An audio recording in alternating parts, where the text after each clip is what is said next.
নমস্কার দর্শকবৃন্দ, আমি ডক্টর তপন চৌধুরী। আমার ইয়োগমিয়া চ্যানেলে আপনাদের সবাইকে স্বাগত জানাই। আশা করি আপনারা সুস্থ আছেন এবং ভালো আছেন। দর্শকবৃন্দ, আপনাদের অনেকেরই হাঁটুতে কি ব্যথা লাগে, কখনো বসে উঠতে গেলে, সিঁড়ি থেকে উঠতে গেলে, সকালে ঘুম থেকে উঠলে আপনাদের কি হাঁটুতে ব্যথা, হাঁটুতে টান ভাব, হাঁটুতে জ্বালা ভাব, এমন একটা কষ্ট হয়? যদি আপনার এই টাইপের সমস্যা হয় বা হাঁটু ব্যথার সমস্যা হয়, তাহলে আপনি যদি এই ভিডিওটা শেষ পর্যন্ত না দেখেন তাহলে বড় ভুল করবেন। দর্শকবৃন্দ, আজ আমি এই ভিডিওতে কোনো পেন কিলার নয়, কোনো স্টেরয়েড জাতীয় কোনো ঔষধ নয়, শুধুমাত্র 4টে হোমিওপ্যাথিক ঔষধ বা 4টে হোমিওপ্যাথিক ঔষধের মাদার টিংচার নিয়ে আলোচনা করব, যা আপনার হাঁটু ব্যথাটাকে গোড়া থেকে সারাবে। আশা করব দর্শকবৃন্দ আপনারা ভিডিওটা স্কিপ না করে পুরোটা দেখবেন। আজকালকার দিনে দেখা যাচ্ছে যে যখন আপনাদের বয়স 30 বছরের বেশি হচ্ছে, তখন থেকেই কিন্তু আপনাদের হাঁটু ব্যথার সমস্যা শুরু হচ্ছে। অ্যাকচুয়ালি এই হাঁটু ব্যথার প্রধান যে কারণ, সেটা হলো বাত, সেটা হলো আর্থারাইটিস, সেটা হলো অস্টিওআর্থারাইটিস বা রিউম্যাটিক আর্থারাইটিস, বা আপনার ইউরিক অ্যাসিড লেভেল বেড়ে যাচ্ছে, বা আপনি অনেকক্ষণ চেয়ারে বসে আছেন, বা আপনি অনেকক্ষণ দাঁড়িয়ে কোনো কাজ করছেন, হয়তো আপনার কখনো চোট লেগেছিল, বা আপনার প্রচুর পরিমাণে ওয়েট বেড়ে গেছে। এই সমস্যায় আপনারা কি করেন যে পেন কিলার খেয়ে ফেলেন। দর্শকবৃন্দ, পেন কিলার বা কোনো স্টেরয়েড জাতীয় ঔষধ যা কিনা আপনার হাঁটু ব্যথা কমাতে কাজ করে, সেগুলো কিন্তু আপনার সাময়িকভাবে আরাম দেয়, বা খুব কম দিনের জন্য বা খুব কম টাইমের জন্য আপনার মনে হতে পারে যে আপনার হাঁটু ব্যথা কম আছে বা হাঁটু ব্যথা সেরে গেছে। কিন্তু অনেক সময় যখন আপনি এই ঔষধগুলো দীর্ঘস্থায়ীভাবে ব্যবহার করবেন বা অনেক দিন ধরে ব্যবহার করবেন, তখন আপনার কি হবে, আপনার কিডনিতে, আপনার লিভারে কিন্তু প্রবলেম আসতে পারে। এছাড়াও আপনি যদি এই সব সমস্যায় হোমিওপ্যাথিক ঔষধ সেবন করেন, তাহলে কি হবে, হোমিওপ্যাথিক ঔষধ আপনার সমস্ত রকম সিমটমের উপর নির্ভর করে, যেমন ধরুন আপনার ব্যথা ঠান্ডায় বাড়ছে না গরমে বাড়ছে, না আপনার ব্যথা মুভমেন্টে বাড়ছে, না আপনার ব্যথা আপনি যখন চুপচাপ আছেন তখন বাড়ছে, না আপনার পুরনো চোট লেগেছিল সেইগুলোর উপর বা সেইগুলো লক্ষণের উপর নির্ভর করে কিন্তু নির্বাচন করা হয়। এতে কি হয়, আপনার হাঁটু ব্যথার যে সমস্যা, সেটা কিন্তু গোড়া থেকে আস্তে আস্তে কমতে থাকে। আজকের ভিডিওতে আমি এমন 4টি মাদার টিংচারের কথা বলবো দর্শকবৃন্দ, যে 4টে মাদার টিংচার আপনার সমস্যা অনুযায়ী খুব ভালো রকম কাজ করবে। হয়তো এই 4টে মাদার টিংচারের নাম আপনি অন্য কোনো ভিডিওতে বা অন্য কোনো আলোচনায় আপনি শুনে থাকবেন, কিন্তু দর্শকবৃন্দ, যে 4টে হোমিওপ্যাথিক ঔষধ আমি আজ বলবো, সেই 4টে হোমিওপ্যাথিক ঔষধের মধ্যে মেনলি 3টে মাদার টিংচার কিন্তু খুব ভালো রকম এই হাঁটু ব্যথাতে কাজ করে। আর একটা হোমিওপ্যাথিক ঔষধ বা একটা হোমিওপ্যাথিক মাদার টিংচার, সেটা যদি আপনার ইউরিক অ্যাসিড বেশি থাকে, সেক্ষেত্রে কিন্তু খুব ভালো রকম কাজ করবে। আজকে আমার আলোচনার প্রথম যে মাদার টিংচার, সেটা হলো দর্শকবৃন্দ রাস্টক্স মাদার টিংচার। এই যে রাস্টক্স মাদার টিংচার কি করে, যে আপনার যদি সকালে ঘুম থেকে উঠে, বা আপনি দেখলেন যে সকালে ঘুম থেকে আপনি উঠলেন, আপনার হাঁটু ব্যথা হচ্ছে, আপনি এতটাই ব্যথায় কষ্ট পাচ্ছেন, আপনি যখন বেড থেকে নিচে পা ফেলছেন, আপনি পা ফেলতে পারছেন না, বা আপনি হয়তো সকালবেলা ব্যথা পাচ্ছেন, সারাদিন আপনি আর ব্যথা ফিল করতে পারছেন না, বা আপনি রাতে ঘুমিয়ে আছেন, রাতে ঘুমানোর সময় বা আপনি যখন রেস্ট নিচ্ছেন তখন আপনার প্রচুর পরিমাণে ব্যথা বাড়ছে। এছাড়াও আপনার অনেক দিন ধরে বাত আছে, আপনার অনেক দিন ধরে আর্থারাইটিস আছে, সেটা রিউম্যাটিক আর্থারাইটিস হতে পারে, সেটা অস্টিও আর্থারাইটিস হতে পারে।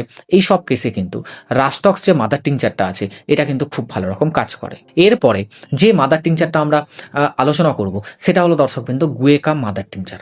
অনেকে আমাকে এসে বলেন যে ডাক্তারবাবু, হাঁটুটা যেন শক্ত হয়ে গেছে, হাঁটুটা যেন মরিচা পড়ে গেছে, আর আমি হাঁটতে পারছি না, আমার প্রচুর পরিমাণে ব্যথা হচ্ছে, হাড়ের ভেতর থেকে আমার ব্যথা আসছে, হাঁটু ব্যথা বা বাতের সমস্যা বা রিউম্যাটিক আর্থারাইটিসের সমস্যা বা অস্টিও আর্থারাইটিসের সমস্যা আমার অনেক দিন ধরে আমি অনেক ঔষধ খেয়েছি, অনেক কিছু ট্রিটমেন্ট নিয়েছি, কিন্তু আমার হাঁটু ব্যথা কোনো মতে কমছে না। সেসব পেশেন্টদের ক্ষেত্রে কিন্তু গুয়েকাম যে মাদার টিংচারটা আছে, সেটা কিন্তু হাঁটু ব্যথায় খুব ভালো রকম কাজ করে।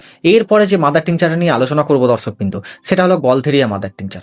গলথেরিয়া মাদার টিংচারও হাঁটু ব্যথাতে খুব ভালো রকম কাজ করে। তবে মনে রাখবেন, আপনাদের ক্ষেত্রে যদি হাঁটু ব্যথা এবং মাসল পেন দুটো একসাথে হয়, বা দুটোর ব্যথা একসাথে আপনি ফিল করেন, তাহলে আপনার ক্ষেত্রে গলথেরিয়া যে মাদার টিংচারটা আছে, সেটা কিন্তু খুব ভালো রকম হেল্প করবে। এছাড়াও হাঁটুর ভেতরে জ্বালা পড়ার সমস্যা, এছাড়াও আপনার মনে হচ্ছে হাঁটুর ভেতরে যেন নিডল প্রিক হচ্ছে, বা সূচ ফোটাচ্ছে, বা ছুরি দিয়ে কেউ কাটছে, এরকম টাইপের ব্যথা যন্ত্রণা হলে গলথেরিয়া খুব ভালো রকম কাজ করে। যদি দেখা যায় যে আপনি হাঁটাচলা করছেন, সেই সময়টায় আপনার ব্যথা বাড়ছে, সেটা হাঁটুতে হতে পারে, সেটা মাংসপেশিতে হতে পারে, সেক্ষেত্রে কিন্তু গলথেরিয়া মাদার টিংচার আপনার ক্ষেত্রে খুব ভালো রকম কাজ করবে। এরপরে বলবো দর্শকবৃন্দ, যদি আপনার ক্ষেত্রে ইউরিক অ্যাসিড লেভেল হাই থাকে, তাহলে আপনি এই মাদার টিংচারগুলোর সাথে আর্টিকা ইউরেন্স যে মাদার টিংচারটা আছে সেটা কিন্তু ইউজ করতে পারেন বা সেটা কিন্তু ব্যবহার করতে পারেন। অনেকের ক্ষেত্রে দেখা যায় যে তাদের হাঁটু ব্যথা হচ্ছে, সেটা ইউরিক অ্যাসিড হাই হয়ে গেছে বা তার মধ্যে ইউরিক অ্যাসিড লেভেলটা বেড়ে গেছে, তার জন্য তার হাঁটু ব্যথা হচ্ছে।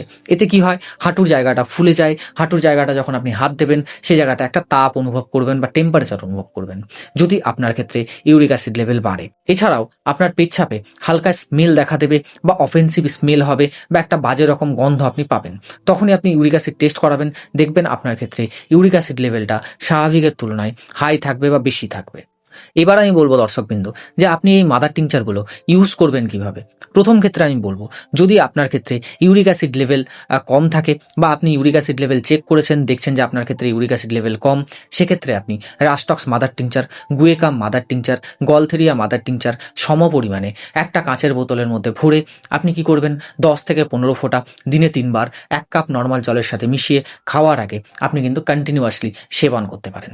যদি আপনার ক্ষেত্রে দেখা যায় যে আপনার হাঁটু ব্যথার সমস্যা বা আপনার হাঁটুতে ব্যথা হচ্ছে, সেটা ইউরিক অ্যাসিড লেভেল বেড়ে গেছে আপনার মধ্যে, তার জন্য হচ্ছে, তাহলে আপনি rhus tox mother tincture, guaiacum mother tincture, gaultheria mother tincture এবং আর্টিকা ইউরেন্স মাদার টিংচার, এই 4টে মাদার টিংচার সম পরিমাণে নিয়ে একটা কাঁচের বোতলের মধ্যে ভরে 10 থেকে 15 ফোঁটা দিনে 3 বার খাওয়ার আগে 1 কাপ নর্মাল জলের সাথে মিশিয়ে আপনি কিন্তু সেবন করতে পারেন।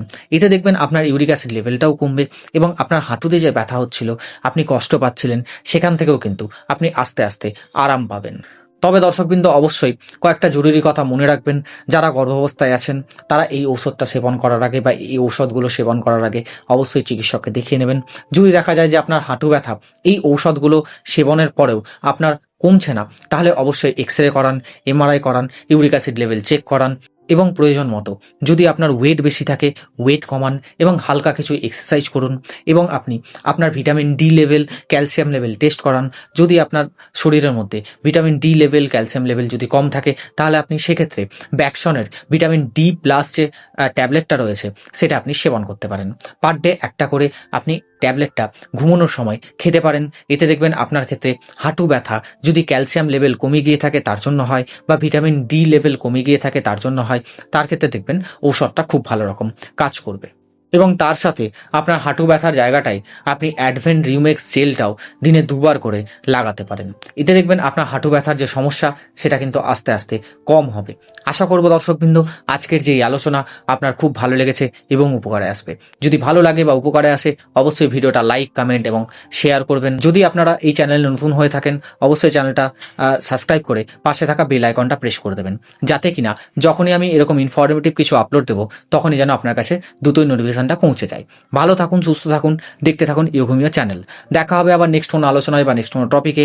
আজকের মতো ধন্যবাদ, নমস্কার।